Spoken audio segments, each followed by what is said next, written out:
عزیز طلبہ و طالبات، السلام علیکم ورحمۃ اللہ وبرکاتہ۔ APS 7 اسٹریم اسلامیات lecture number 9 class 8 by Muhammad وقاص۔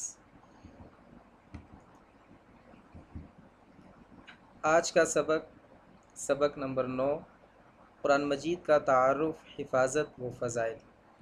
سوال نمبر 1 تا 2۔ سب سے پہلی بات کہ آپ لوگوں نے اسلامیات کی بک سے 3 سے 4 مرتبہ اس سبق کا اچھی طرح سے مطالعہ کرنا ہے تاکہ آپ کے لیے یہ سوالات اور ان کے جوابات آسان ہو جائیں۔ یہاں پر میں اس سبق میں سوال نمبر 1 اور 2 آپ کو پڑھاؤں گا۔ قرآن مجید تعارف، حفاظت، فضائل۔ سوال نمبر 1، قرآن مجید کا مختصر تعارف بیان کریں۔ جواب: قرآن حکیم کا مفہوم۔ لفظی مفہوم: لفظ قرآن قرأت سے بنا ہے جس کا معنی پڑھنا اور جمع کرنا ہے۔ چونکہ قرآن مجید بار بار پڑھا جاتا ہے اس لیے اسے قرآن کہتے ہیں۔ اصطلاحی مفہوم: اللہ تعالیٰ کی وہ آخری الہامی کتاب جو اس نے اپنے آخری پیغمبر حضرت محمد صلی اللہ علیہ وسلم پر عربی زبان میں وحی کے ذریعے تھوڑا تھوڑا کر کے کم و بیش 23 سال کے عرصے میں نازل فرمائی، اسے قرآن مجید کہتے ہیں۔ زبان قرآن: قرآن مجید اہل عرب میں نازل ہوا۔ نزول قرآن کے وقت اہل عرب کی زبان عربی تھی جو بڑی فصیح تھی، اس لیے اللہ تعالیٰ نے قرآن مجید کو بھی عربی زبان میں نازل فرمایا۔ پہلی اور آخری وحی: پہلی وحی قرآن مجید کی پہلی وحی سورۃ العلق کی پہلی 5 آیات پر مشتمل ہے جو کہ غار حرا میں 17 رمضان المبارک عام 41 عام الفیل میں نازل ہوئی۔ آخری وحی: قرآن مجید کی نازل ہونے والی آخری وحی سورۃ المائدہ کی آیت نمبر 3 ہے جو کہ حجۃ الوداع کے موقع پر میدان عرفات میں 9 ذی الحجہ 10 ہجری میں نازل ہوئی۔ مدت نزول: قرآن مجید کی مدت نزول تقریباً 23 سال ہے۔ نزول قرآن مجید 2 ادوار پر مشتمل ہے۔ مکی دور نزول: اعلان نبوت سے لے کر ہجرت مدینہ تک کا عرصہ مکی دور کہلاتا ہے جو کہ 12 سال 5 ماہ اور 13 دن تقریباً 13 سالوں پر مشتمل ہے۔ اس دور میں 86 سورتیں نازل ہوئیں۔ مدنی دور نزول: ہجرت مدینہ سے وصال نبوی صلی اللہ علیہ وسلم تک کا زمانہ مدنی دور نزول کہلاتا ہے جو کہ 9 سال 9 ماہ اور 9 دن تقریباً 10 سالوں پر مشتمل ہے۔ اس دور میں 28 سورتیں نازل ہوئیں۔ آیت اور سورت: آیت قرآن مجید کا ایک پورا جملہ جس کا اول و آخر متعین ہو اسے آیت کہتے ہیں۔ ان کی تعداد 6238 ہے۔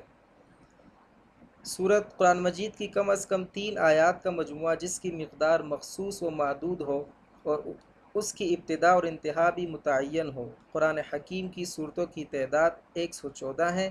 سب سے بڑی سورۃ البقرہ اور چھوٹی سورۃ الکوثر ہے۔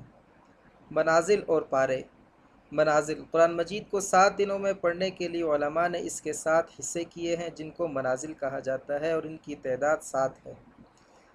پارے: اگر کوئی قرآن مجید کو 30 دنوں میں پڑھنا چاہے تو علماء نے اس کے 30 حصے کیے ہیں جن کو پارے کہتے ہیں۔ رکوع اور سجدے: رکوع: قرآنی آیات کی ایسی مقدار جو نماز کی ایک رکعت میں پڑھی جا سکے اور اس کے بعد رکوع کیا جائے۔ قرآن مجید کے رکوعات کی تعداد 558 ہے۔ سجدے: قرآن مجید کے وہ مقامات جن کی تلاوت کرنے اور سننے پر سجدہ کرنا واجب ہو جاتا ہے ان کو سجدہ تلاوت کہتے ہیں۔ یہ سجدے 14 ہیں۔ تراجم اور تفاسیر: تراجم وہ لوگ جو نہ عربی بول سکتے ہیں اور نہ ہی اس کو سمجھ سکتے ہیں، ان کی سہولت کے لیے علماء نے ان کی اپنی زبان میں قرآن مجید کے تراجم کیے ہیں۔ تقریباً دنیا کی ہر زبان میں قرآن مجید کا ترجمہ موجود ہے۔ تفاسیر: قرآن مجید کی تشریح اور وضاحت کو تفسیر کہا جاتا ہے۔ تفسیر کرنے والے کو مفسر کہتے ہیں۔ حروف مقطعات: یہ وہ حروف ہیں جو قرآن مجید کی بعض آیات کے شروع میں آتے ہیں اور الگ الگ پڑھے جاتے ہیں جیسے الف، لام، میم۔ ان حروف کا حقیقی مطلب اللہ تعالیٰ ہی کو معلوم ہے۔ قرآن حکیم کی ترتیب نزولی: جس ترتیب سے قرآن مجید نازل ہوا اس کو ترتیب نزولی کہتے ہیں، یعنی پہلی وحی سورۃ العلق سے اور آخری سورۃ المائدہ سے ہے۔ ترتیب توقیفی، قرآن مجید کی صورتوں کی موجودہ ترتیب کو ترتیب توقیفی کہا جاتا ہے، جس میں پہلی صورت سورۃ الفاتحہ اور آخری صورت سورۃ الناس ہے۔ جامعیت قرآن، قرآن مجید انسانی زندگی کے تمام پہلوؤں کے متعلق رہنمائی کرتا ہے۔ اس میں انسانی زندگی کی حقیقت، خیر و شر، حلال و حرام، اخلاقی تعلیمات، گویا زندگی کے ہر پہلو کے متعلق رہنمائی موجود ہے۔ مہیمن، قرآن مجید کو پچھلی کتابوں کے لیے مہیمن کہا گیا ہے۔ مہیمن کہنے کا مطلب یہ ہے کہ ان کتابوں میں جو تعلیمات اور عقائد اپنی اصلی حالت میں نہ رہ سکے، انہیں قرآن مجید نے اپنے اندر ازسر نو جمع کر لیا ہے۔ قرآن حکیم کے مضامین، عقائد و عبادات، قانونی مساوات، عدل و انصاف، معاشرتی ذمہ داریاں، اخلاق حسنہ کی تعلیم، رذائل اخلاق سے اجتناب، انبیاء کرام اور سابقہ اقوام کے سبق آموز واقعات، مقصد حیات، قیامت و حشر اور جنت و جہنم۔ سوال نمبر 2، قرآن حکیم کی حفاظت کے بارے میں آپ کیا جانتے ہیں؟ بیان کیجیے۔ جواب، قرآن حکیم کا مفہوم۔ لفظی مفہوم، لفظ قرآن قرأت سے بنا ہے، جس کا معنی پڑھنا اور جمع کرنا ہے۔ چونکہ قرآن مجید بار بار پڑھا جاتا ہے، اس لیے اسے قرآن کہتے ہیں۔ اصطلاحی مفہوم، اللہ تعالیٰ کی وہ آخری الہامی کتاب ہے جو اس نے اپنے آخری پیغمبر حضرت محمد صلی اللہ علیہ وسلم پر عربی زبان میں وحی کے ذریعے تھوڑا تھوڑا کر کے کم و بیش 23 سال کے عرصے میں نازل فرمائی، اسے قرآن مجید کہتے ہیں۔ نزول قرآن، قرآن مجید حضرت محمد صلی اللہ علیہ وسلم پر ایک ہی دفعہ نازل نہیں ہوا، بلکہ 23 سال میں تھوڑا تھوڑا نازل ہوا اور زیادہ تر 3 سے 10 آیات تک نازل ہوئیں۔ جو ہی کوئی آیت نازل ہوتی تو حضور اکرم صلی اللہ علیہ وسلم کاتبین وحی کو بلوا کر لکھوا دیتے۔ حفاظت کی ذمہ داری، قرآن مجید اللہ تعالیٰ کی طرف سے نازل شدہ ہے اور اس کی حفاظت کا ذمہ بھی اللہ تعالیٰ نے خود لیا ہے۔ ارشاد باری تعالیٰ ہے، اِنَّا نَحْنُ نَزَّلْنَا الذِّكْرَ وَإِنَّا لَهُ لَحَافِظُونَ۔ ترجمہ، بلا شبہ یہ ذکر یعنی قرآن پاک ہم نے نازل کیا ہے اور ہم ہی اس کی حفاظت کرنے والے ہیں۔ حفاظت قرآن مجید کے ادوار۔ نمبر 1، عہد نبوی صلی اللہ علیہ وسلم میں حفاظت قرآن۔ نمبر 2، عہد صدیقی رضی اللہ تعالی عنہ میں حفاظت قرآن۔ نمبر 3، عہد عثمانی رضی اللہ تعالی عنہ میں حفاظت قرآن۔ نمبر 1، عہد نبوی صلی اللہ علیہ وسلم میں حفاظت قرآن۔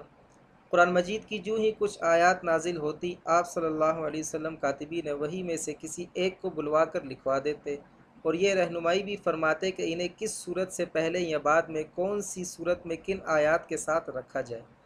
کاتبین وحی، جب حضور صلی اللہ علیہ وسلم پر وحی نازل ہوتی تھی تو جو صحابہ اکرام رضی اللہ عنہ اس کو لکھا کرتے تھے، انہیں کاتبین وحی کہتے ہیں۔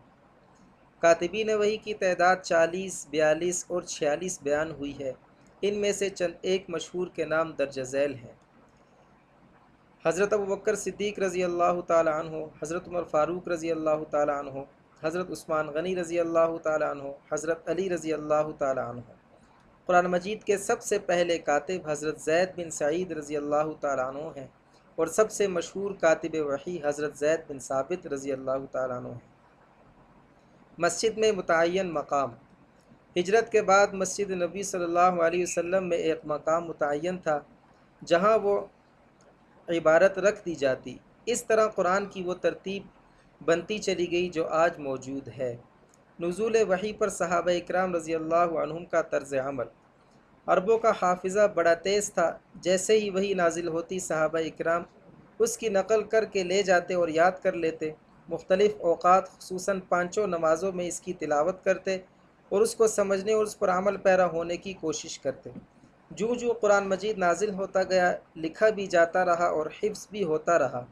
اس عمل میں صرف مرد ہی نہیں بلکہ خواتین بھی شامل رہیں، حتیٰ کہ نبی اکرم صلی اللہ علیہ وسلم کی حیات طیبہ ہی میں مکمل قرآن کریم اکثر امہات المؤمنین رضی اللہ عنہن، اہل بیت، صحابہ اکرام اور صحابیات کو حفظ ہو چکا تھا اور متعدد صحابہ اکرام نے اس کی مکمل نقول بھی تیار کر لی تھی۔ نمبر 2، عہد صدیقی رضی اللہ تعالیٰ عنہ میں حفاظت قرآن۔ حضرت ابوبکر صدیق رضی اللہ تعالیٰ عنہ خلیفہ بنے تو بہت سارے فتنوں نے سر اٹھایا۔ ان میں سے ایک فتنہ جھوٹے مدعیان نبوت کا بھی تھا۔ آپ نے ان سب کے خلاف کارروائی کی اور جنگیں ہوئیں۔ ان جنگوں میں ایسے حالات پیدا ہوئے جو تدوین قرآن کا باعث بنے۔ تفصیل یوں ہے: جنگ یمامہ، جھوٹے مدعیان نبوت میں ایک مسلمہ کذاب بھی تھا جس کے خلاف یمامہ کے مقام پر جنگ ہوئی۔ جنگ یمامہ میں بہت سے حفاظ اکرام شہید ہو گئے۔ اس وقت تک قرآن کریم زیادہ تر انسانی سینوں میں محفوظ تھا۔ اس واقعے سے صحابہ اکرام کو تشویش پیدا ہوئی۔ حضرت عمر فاروق رضی اللہ تعالیٰ عنہ کی تشویش۔ حضرت عمر رضی اللہ تعالیٰ عنہ نے حضرت ابوبکر صدیق رضی اللہ تعالیٰ عنہ کو مشورہ دیا کہ قرآن کریم کو ایک جگہ لکھنے کا انتظام کیا جائے، مگر حضرت ابوبکر رضی اللہ تعالیٰ عنہ نہ مانے اور فرمایا کہ جب حضور صلی اللہ علیہ وسلم نے اس کو ایک جگہ جمع نہیں کیا تو میں کیسے کر سکتا ہوں؟ مگر حضرت عمر رضی اللہ تعالیٰ عنہ کے بار بار اصرار پر حضرت ابوبکر صدیق رضی اللہ تعالیٰ عنہ مان گئے۔ حضرت زید بن ثابت رضی اللہ تعالیٰ عنہ کا تقرر۔ حضرت ابوبکر صدیق رضی اللہ تعالیٰ عنہ نے اس کام کے لیے حضرت زید بن ثابت کو منتخب فرمایا۔ حضرت زید نے بڑی محنت اور احتیاط سے پورے قرآن کو ایک جلد میں جمع کیا۔ آیات کی ترتیب اور صورتوں کے نام وہی تھے جو رسول اللہ صلی اللہ علیہ وسلم نے اللہ کے حکم سے مقرر فرمائے تھے۔ مصحف صدیقی رضی اللہ تعالیٰ عنہ۔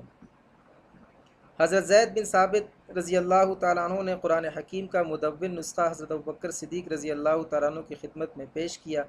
آپ نے اسے حضرت عائشہ رضی اللہ عنہا کی تحویل میں دے دیا اور مسلمانوں کو اس کے مطابق اپنے لیے نسخہ تحریر کرنے کا حکم فرمایا۔ آپ کی وفات کے بعد یہ سرکاری نسخہ حضرت عمر رضی اللہ تعالیٰ عنہ کے پاس آ گیا، جنہوں نے اپنی بیٹی ام المؤمنین حضرت حفصہ رضی اللہ عنہا کی تحویل میں دے دیا۔ یہ نسخہ مصحف صدیقی کہلاتا ہے۔ نمبر 3، عہد عثمانی رضی اللہ تعالیٰ عنہ میں حفاظت قرآن۔ حضرت عثمان غنی رضی اللہ تعالیٰ عنہ کے دور خلافت میں اسلامی حکومت بہت وسیع ہو چکی تھی۔ لوگ اپنے اپنے انداز اور لہجے میں قرآن مجید کی تلاوت کرنے لگے، جس سے قرآن کی قرأت کا اختلاف پیدا ہوا۔ حضرت حذیفہ بن یمان رضی اللہ تعالیٰ عنہ کی درخواست۔ حضرت حذیفہ بن یمان آرمینیا سے حج کے لیے مکہ آئے تو خلیفہ وقت حضرت عثمان رضی اللہ تعالیٰ عنہ سے ملاقات ہوئی اور عرض کی، اے امیر المؤمنین، اس امت کی خبر لیجئے اس سے پہلے کہ وہ کتاب اللہ میں اس طرح اختلاف کرنے لگیں جس طرح یہود و نصارہ نے اختلاف کیا۔ حضرت زید بن ثابت رضی اللہ تعالیٰ عنہ کا تقرر۔ حضرت عثمان رضی اللہ تعالیٰ عنہ نے حضرت حفصہ رضی اللہ عنہا سے مصحف صدیقی منگوایا اور حضرت زید بن ثابت کی سربراہی میں کمیٹی قائم کی۔ اس کمیٹی نے قرأت بنو ہاشم پر قرآن کے 7 نسخے تیار کیے۔ قرأت بنو ہاشم پر تیار کردہ ایک نسخہ مدینہ میں رکھا گیا، یہ مصحف عثمانی کہلایا۔ جامع القرآن۔ حضرت عثمان غنی رضی اللہ تعالیٰ عنہ نے تمام مسلمانوں کو صرف قریشی قرأت کے مطابق قرآن پڑھنے کا حکم دیا۔ اس کارنامے کی وجہ سے حضرت عثمان رضی اللہ تعالیٰ عنہ کو جامع القرآن کے لقب سے یاد کیا جاتا ہے۔ آپ نے قرآن مجید کی متعدد نقول تیار کرا کے تمام صوبائی دارالحکومتوں میں بطور نسخہ ایک ایک بھجوا دی۔ اعراب قرآن مجید۔ حضرت عمر رضی اللہ تعالیٰ عنہ کے دور میں اسلامی حکومت شرق تا غرب پھیل گئی۔ مختلف زبانیں بولنے والے لوگ دائرہ اسلام میں داخل ہونے لگے۔ ان لوگوں کو عربی زبان بولنے میں دشواری ہوتی تھی۔ اس مسئلے کے حل کے لیے حجاج بن یوسف یا ابو الاسود دؤلی نے قرآن مجید پر اعراب یعنی زیر زبر پیش لگوائے۔ یہ قرآن مجید کا معجزہ ہے کہ 1400 سال گزر گئے، انسانوں کے لگوائے ہوئے اعراب آج بھی اپنی اصلی حالت میں موجود ہیں۔ یہ وجہ ہے کہ پوری دنیا میں موجود قرآن مجید کے نسخوں میں ایک لفظ یا زیر زبر کا بھی فرق نہیں۔ ہوم ورک: سوالات کے جوابات نوٹ بک پر لکھ کر زبانی یاد کریں۔ السلام علیکم ورحمۃ اللہ وبرکاتہ۔